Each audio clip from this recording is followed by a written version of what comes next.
가장 미쳤던 건 종이 한 장 나중에 세리가 오늘 밤을 떠올리면요. 진짜 미친 사람은 할머니도 엄마도 심지어 자기 자신도 아니었다고 말하게 될 거였답니다. 본격적인 이야기 시작 전에 구독, 좋아요 한번 눌러주시고요.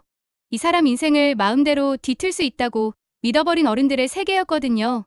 세리는 루시아의 말에 잠깐 멍해졌습니다. 누가 뭐라고 해도 내가 나한테 엄마라고 불러준 시간만큼은 거짓이 아니라는 것. 그건 꼭 기억해줘. 그 말을 들었는데도 눈물이 먼저 나기보다 이상하게 웃음이 먼저 나올 것 같았어요. 엄마, 진짜 반칙이다. 이런 말 해놓고 내가 이 봉투 싫다고 어떻게 해요? 입으로는 그렇게 장난 섞인 말을 했는데 세리 손등은 이미 식은땀으로 젖어 있었습니다. 루시아는 그 손을 한 번 더 꼭 잡아줬어요. 안 열어도 돼. 오늘은 그냥 밥부터 먹자. 여사님이 뭐라고 해도 너 밥 굶기면 그게 진짜 죄야. 괜히 둘 다 허탈하게 웃음이 났습니다. 식탁 위에 놓인 반찬은 평소랑 똑같은데 오늘따라 젓가락이 하나도 안 가는 거예요. 조용히 밥을 씹는 소리만 나는데 세리는 자꾸 식탁 위 봉투로 눈이 돌아갔습니다. 세리에게 엄마가 준비해둔 이야기. 저 한 줄이 이렇게까지 사람 가슴을 쪼여올 줄은 몰랐죠. 엄마. 응? 할머니가 말한 그 미국에서의 계약. 그게 이거랑 관련 있는 거죠?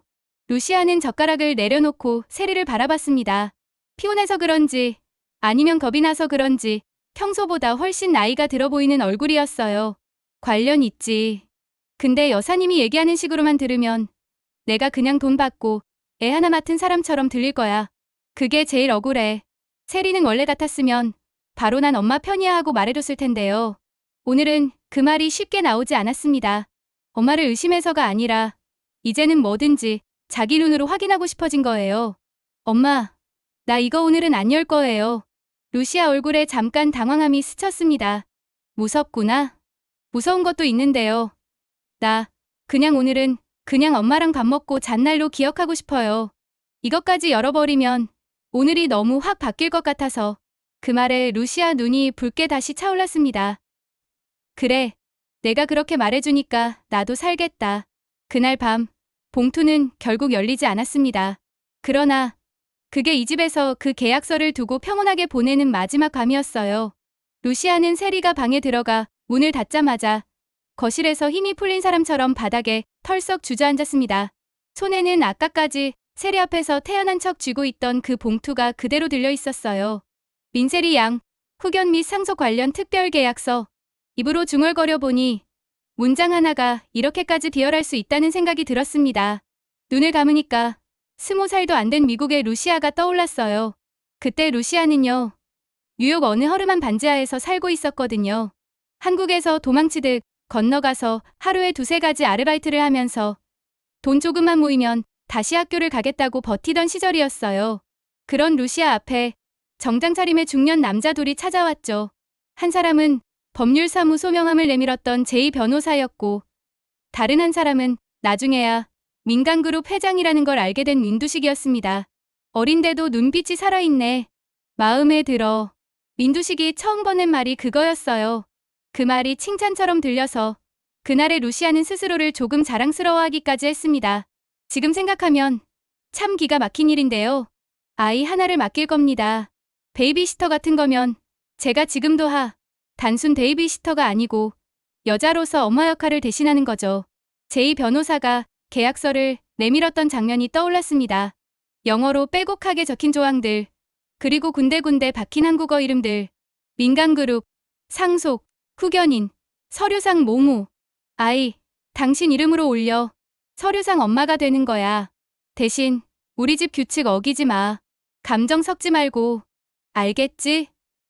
그때의 루시아는 감정 섞지 말라는 말이 그냥 농담인 줄 알았습니다. 그러다 마지막 페이지 맨 아래 작게 적힌 문장을 봤어요. 본 계약을 통해 피계약인은 귀국시 거쳐 생활비, 학비 전액을 지원받으며 대가로 민간그룹 후계자 양육 및 교육 계획에 절대적으로 협조한다. 그러니까 저한테 필요한 건 이 아이를 완벽한 민간 사람으로 키우는 거네요. 루시아가 조심스럽게 물었을 때 민두식이 입꼬리를 올렸습니다. 역시 똑똑해. 내가 팔고 싶은 건 너 자신이 아니라 내 머리잖아. 맞지? 그 말에 이상하게도 위로받는 기분이 들어서 고개를 끄덕였었죠. 정말 멍청할 정도로 그때는 살기 바쁘다는 이유 하나로 그 계약서에 도장을 찍어버렸습니다. 지금 루시아가 그 문장을 다시 읽으니 온몸이 부끄럽고 화가 나서 손이 덜덜 떨렸어요. 감정 섞지 말래서 뭐가 덜컥 섞였냐. 루시아야 제일 안 섞였어야 할 감정이 섞였지. 그 감정이 바로 엄마였는데요. 돈 받고 시작한 역할이었다고 해서 아이가 울고 웃는 걸 매일 옆에서 보고도 아무 감정이 안 생기를 바라는 게 오히려 더 괴물 같은 일이었죠. 그 시각 다른 쪽에서는 또 다른 계약서들이 책상 위에 줄줄이 펼쳐져 있었습니다. 스텔라장이 집무실 책상에 앉아있는 모습은 웬만한 회장보다 더 회장 같았어요. 공 실장이 조심스럽게 서류 뭉치를 내려놓았습니다. 여사님, 요청하신 루시아 씨 미국 체류 시기 자료, 그리고 모태주라는 사람 신상입니다. 스텔라장은 안경 너머로 서류를 후다닥 넘겨봤습니다. 익숙한 로펌 이름이 눈에 들어왔죠. 제이, 로펌. 예. 민 회장님 오래된 자문사였죠. 거기서 루시아 씨와 계약을 한 기록이 있고요. 그래. 그 계약서 원본은? 공 실장이 순간 말을 고르다가 슬쩍 눈치를 봤습니다. 그게 원본 위치가 조금 애매합니다. 로펌 쪽에서도 분실 가능성을 언급하고 있고 스텔라장은 콧방귀를 뀌듯 웃었습니다. 분실. 세상에서 제일 안 없어지는 게 돈 관련 문서야. 안 없어졌는데 없어진 척하는 거겠지. 그래서 모태주가 거기서 왜 튀어나와?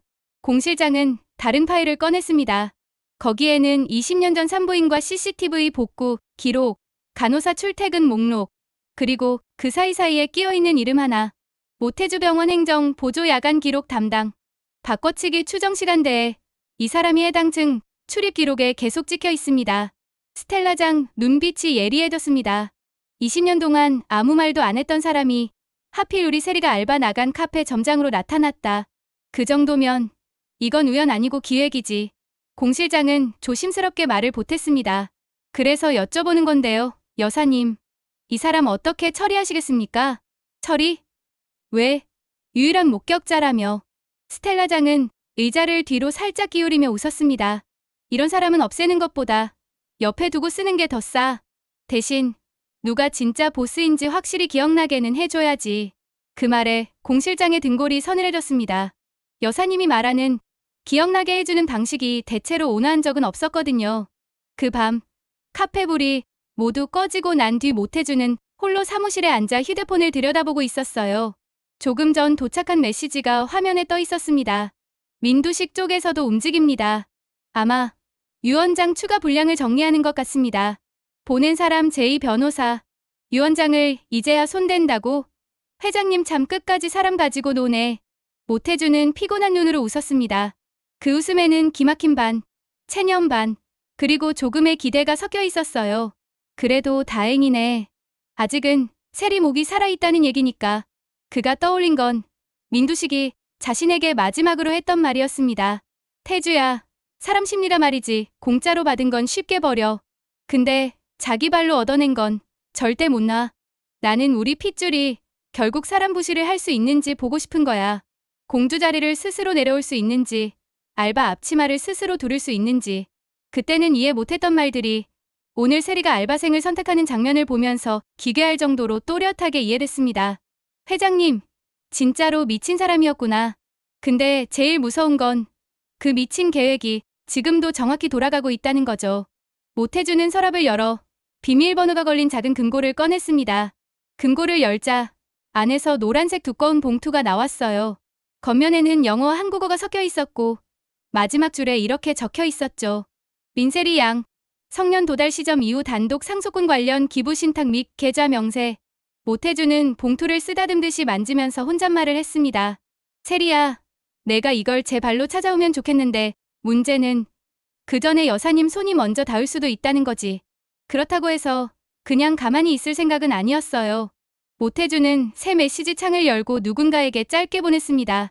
계획보다 상황이 빨라졌습니다. 세리, 제 발로 우리 쪽으로 걸어올 준비가 된 것 같습니다. 보낸 사람 안에는 이름 대신 숫자 하나만 저장되어 있었습니다. 01. 그게 누구인지는 아직 아무도 모릅니다. 다만 한 가지 확실한 건 그 영희라는 사람이 세리의 친아버지와 관련이 있다는 사실이었죠. 다음 날 아침, 세리는 잠에서 깨자마자 제일 먼저 식탁을 확인했습니다. 다행히 봉투는 그대로 그 자리에 있었습니다. 엄마가 치우지 않고 그냥 놔둔 거였어요. 언제든 내가 준비되면 열어라는 말처럼요. 씻고 나와서 간단히 빵을 베어 물다가 세리는 핸드폰 알람을 보며 자리에서 벌떡 일어났습니다. 헉, 지각이다. 카페 출근 시간이 코앞이었거든요. 어제 할머니가 난리치고 간 다음 날이라 더더욱 늦을 수 없었습니다. 오늘 지각이라도 하면 할머니가 그냥 카페를 사버리겠다 그러실 것 같은데 혼자 중얼거리며 급히 앞치마를 챙기려던 순간 뒤에서 루시아가 불렀습니다. 세리야. 네. 루시아는 어제보다 조금 더 차분한 얼굴이었어요. 눈이 여전히 퉁퉁 부어있긴 했지만 적어도 도망치고 싶은 사람의 눈빛은 아니었습니다. 오늘 할머니 또 오실 수도 있어. 어제처럼 내가 다 맞서려고 하지 말고 그냥 나한테 넘겨. 알겠지? 세리는 그 말을 듣고 잠깐 가슴이 찌릿했어요. 어제 카페에서 자신이 한 말들이 떠올랐거든요.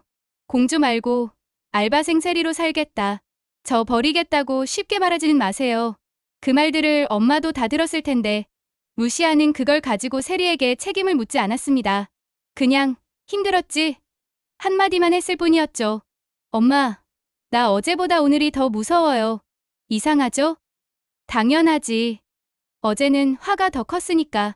사람은 화가 가라앉고 나면 진짜 무서운 생각들이 슬슬 올라와. 루시아의 말투는 이상하게 위로가 됐습니다. 세리는 고개를 끄덕이며 신발을 신었습니다. 근데 엄마. 응? 한 가지만 약속해줘요. 엄마가 진짜 잘못한 게 있으면 나한테 먼저 말해줘요. 할머니나 회장님 입으로 듣게 만들지 말고. 그 말에 루시아가 잠깐 숨을 멈춘 것처럼 고요해졌습니다. 그러더니 천천히 고개를 끄덕였어요. 그래, 그건 약속할게. 내가 나를 엄마로 불렀던 시간에 대한 최소한의 예의로라도. 세리는 그제야 마음이 조금 가벼워진 얼굴로 집을 나섰습니다. 카페에 도착하자 평소보다 손님이 많았습니다. 출근 시간대라 직장인들이 북적거리고 어제 소란이 살짝 소문난 건지 괜히 사람들 시선이 한 번씩 세리에게 스치고 지나가는 느낌이었어요. 동료가 다가와 속삭였습니다. 야, 어제 너희 집 막장 드라마 라이브로 본 사람들 오늘도 온 것 같아. 조용히 한번 둘러봐봐. 세리가 슬쩍 카페를 훑어봤어요. 그중 유난히 시선이 오래 머무는 사람이 한 명 있었습니다. 검은 셔츠에 깔끔한 코트, 노트북을 펼쳐놓고 커피를 천천히 마시는 남자. 어디서 많이 본 얼굴인데 기억이 잘 떠오르지 않았습니다. 우리 회사 쪽 사람인가? 아니면 할머니 쪽에서 보낸 사람? 그 남자가 아니라고 생각하기에는 시선이 너무 오래 세리에게 머물렀어요. 그리고 무엇보다 눈빛에서 이상한 감정이 느껴졌습니다. 감시도 아니고 호기심도 아니고 그렇다고 연민만도 아닌 복잡하게 뒤엉킨 감정이었죠. 그 남자가 바로 김선재였습니다. 하지만 세리는 아직 이 남자가 자신과 어떤 관계인지 알지 못했어요. 세리 씨. 남자가 조용히 손을 들어 불렀습니다. 순간 세리는 가슴이 철렁 내려앉는 것 같았어요. 자기도 모르게 네, 손님 되신네 하고 먼저 대답해버렸거든요. 어디선가 자주 들어본 목소리 같았기 때문입니다. 저 오늘도 아메리카노 드리면 될까요? 아, 네. 오늘도요? 세리는 주문을 받다가 멈칫했습니다. 오늘도라는 말을 자기 입으로 해놓고 스스로 놀랐어요. 우리 카페 처음 오신 거 아니죠? 김선재는 약간 웃으면서 고개를 끄덕였습니다. 어제도 왔었죠. 근데 어제가 조금 시끄럽긴 했네.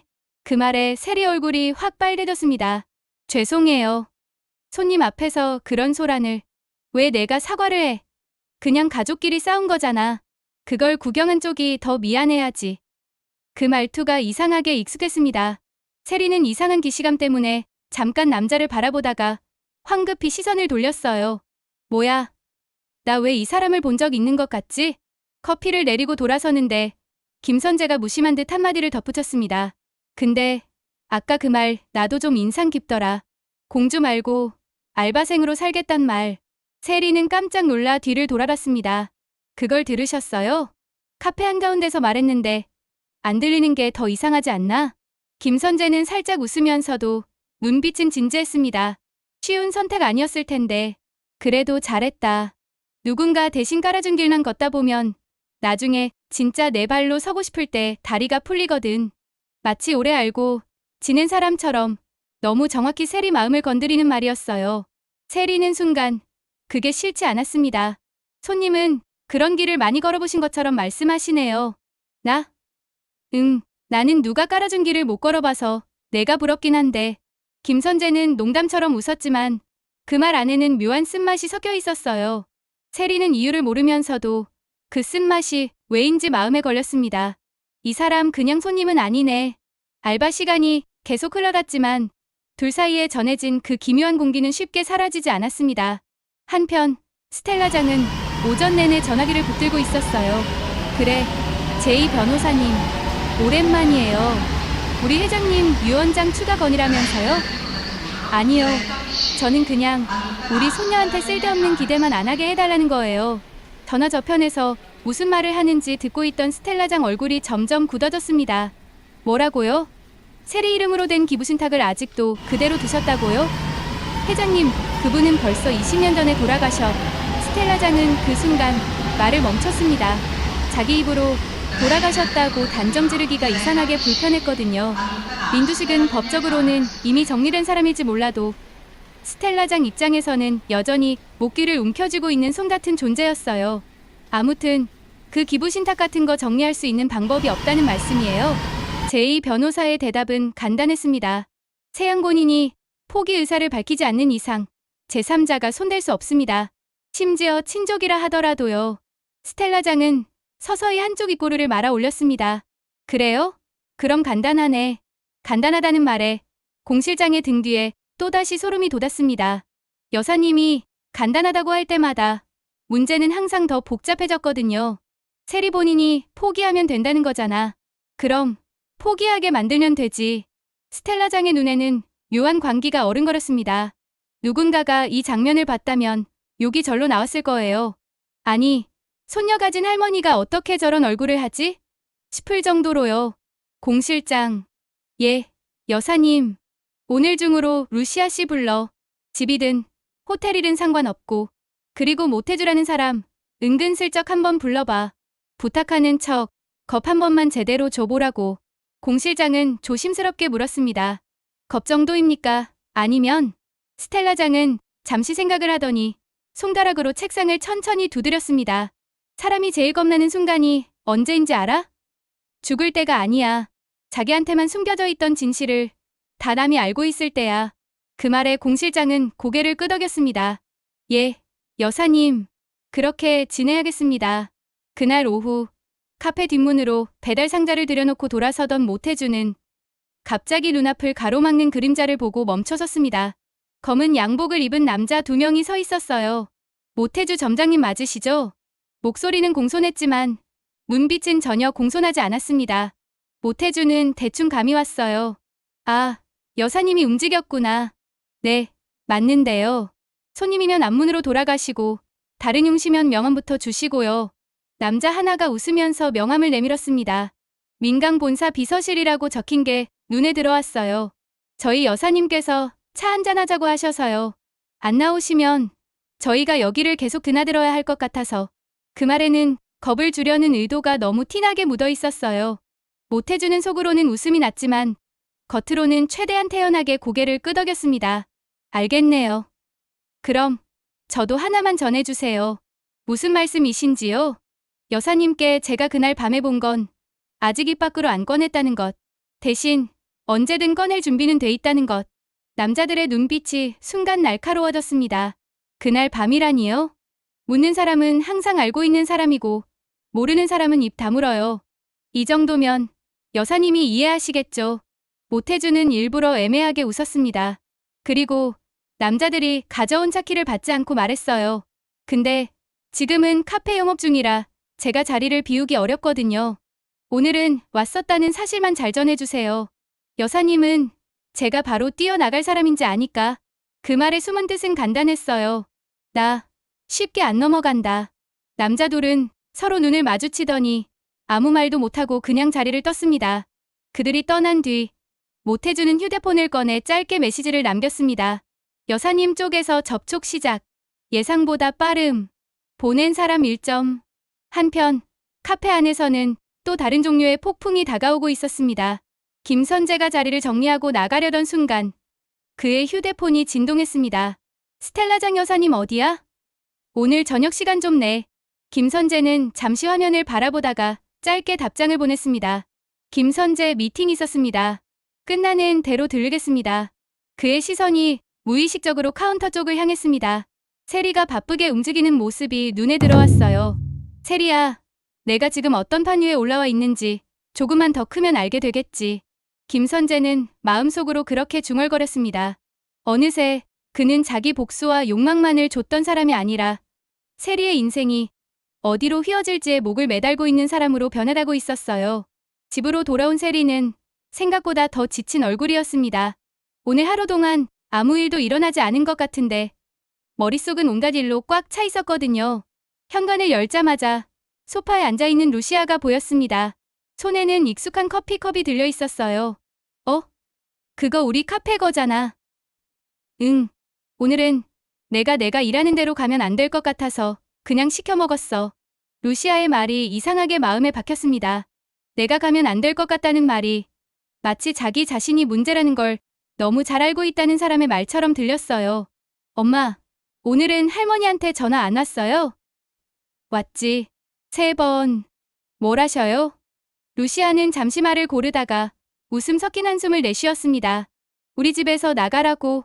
그건 뭐 한두 번 듣는 말도 아니고.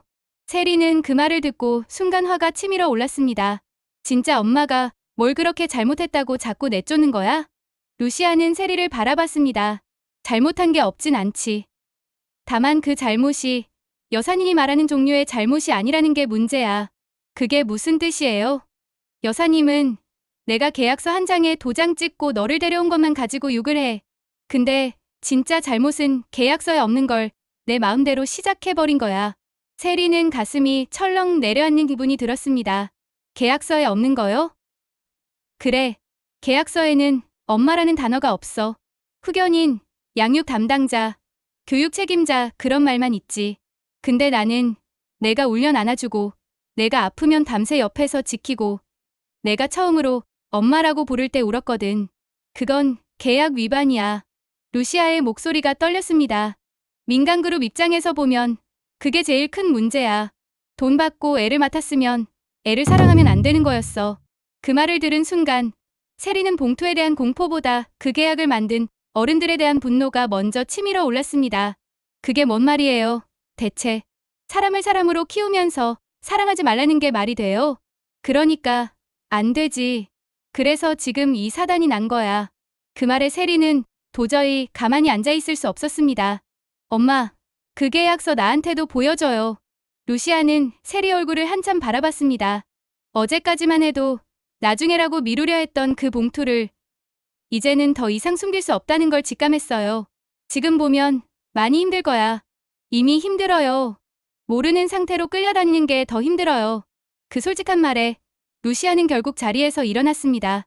방 안 서랍을 열어 노란 봉투를 꺼내와 세리 앞에 조심스럽게 내려놓았어요. 이건 내가 태어나기도 전에 결정된 너의 인생이고 동시에 내가 마음만 먹으면 언제든 찢어도 되는 종이야. 세리는 깊게 숨을 들이마셨습니다. 손끝이 봉투 가장자리를 잡았고 종이가 느릿하게 찢어질 듯 떨렸어요. 그 순간 세리의 휴대폰이 울렸습니다. 모르는 번호. 누구지? 세리가 받으려던 순간 루시아가 반사적으로 손을 뻗어 그 손목을 잡았습니다. 세리야, 잠깐만. 이런 시간에 모르는 번호는... 하지만 이미 늦었습니다. 통화 버튼이 눌렸고 그 끝에서 낮고 차분한 남자 목소리가 들려왔어요. 혹시 민세리 양 전화 맞습니까? 세리는 놀라서 눈을 크게 떴습니다. 네. 그런데요. 누구세요? 저는 예전에 내가 태어났던 병원에서 행정 관련 일을 했던 사람입니다.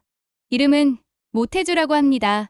그 순간 루시아의 얼굴에서 피가 싹 가시는 게 눈에 보일 정도였어요. 제가 굳이 직접 연락드리는 이유는 여사님이나 회장님을 통해 듣는 진실은 항상 반만 진실이기 때문입니다. 나머지 반은 내가 직접 선택해야 하거든요. 세리는 손에 쥔 봉투를 꽉 움켜쥐었습니다.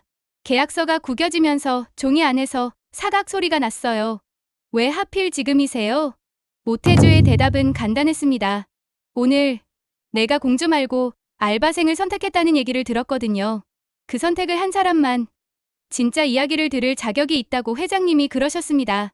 루시아는 입술을 떨며 세리에게 고개를 저었습니다. 받지 마. 끊어. 제발. 하지만 세리는 더 이상 뒤로 물러나고 싶지 않았습니다.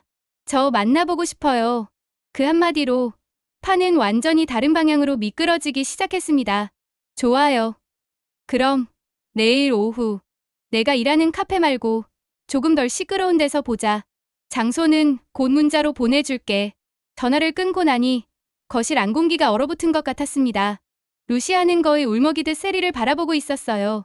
세리야, 제발 그 사람 말 너무 믿지 마. 그 사람은 그날 밤에 아무것도 안 막았던 사람이야. 세리는 조용히 엄마를 바라봤습니다. 엄마, 걱정하지 마요. 엄마 말도 듣고 그 사람 말도 들어볼게요. 대신 마지막에 선택하는 건 나일 거예요. 그 말은 이미 어른들의 판 위에 올라타 버린 아이의 선언 같은 말이었습니다. 그리고 그 순간이야말로 시청자 입장에서는 욕이 절로 나오는 순간이기도 했어요. 야, 어른들아. 애 하나를 두고 도대체 얼마나 더 비밀을 쌓아둘 거야? 세리는 그 모든 비밀의 정중앙으로 자기 발로 걸어 들어가고 있었습니다. 그리고 그 길 끝에서 지금까지 한 번도 질문해 본 적 없던 문장을 마주하게 될 거예요. 나는 누구의 딸로 살아갈 건가? 그 대답을 정리하기 위해 필요한 첫 번째 열쇠가 바로 눈앞에 놓인 봉투와 내일 만날 모태주, 그리고 아직 얼굴도 모르는 진짜 아버지에 관한 이야기였습니다. 영상 끝까지 보신 당신, 이미 찐 시청자십니다. 앞으로도 이런 사이다 결말, 지독한 비밀 풀리는 이야기 계속 듣고 싶으시면 좋아요 한번, 구독 한번 눌러주시고요. 다음엔 오늘보다 더 어이없고 더 통쾌한 이야기로 다시 올게요.